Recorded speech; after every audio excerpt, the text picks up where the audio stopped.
Ayan, Genorbin TV po. Ako po ay narito ngayon sa Barangay 540, Zone 53 ng Sampaloc, Manila.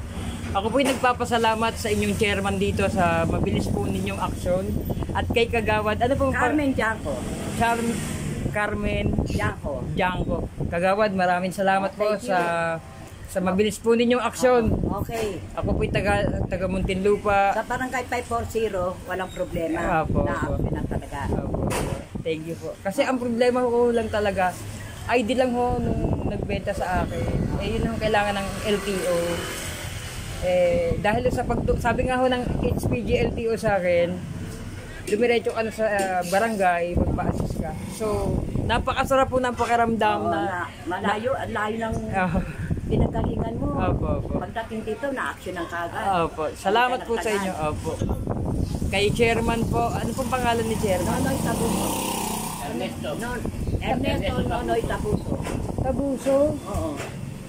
Parang kamag-anak pa yata namin. Sige, saan ka ba? Taga Bangkal ho yung pininsan ko. Tabuso. Saan nga lugar ba yung probinsya? Hindi, yung... Ayun na po sa Yan. Chairman! Okay, baka kamag-anak ko ba ito, Jay? Hindi na, huwag.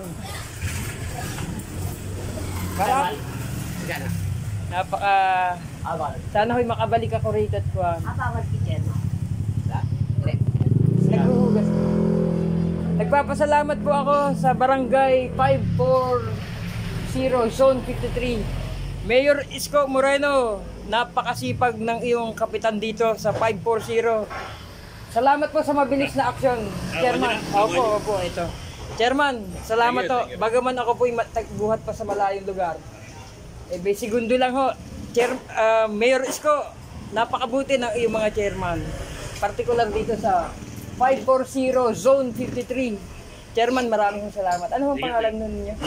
Nonoy Tabuso. Yun. Maraming salamat po. Chairman, sana manalo ka pa uli. Sana maulanan si chairman at para dumami. Opo. Thank you po. Opo. Genorbin TV po. Nandito ako ngayon sa Sampaloc, Manila. Thank you po. Ingat. Okay po. Thank you.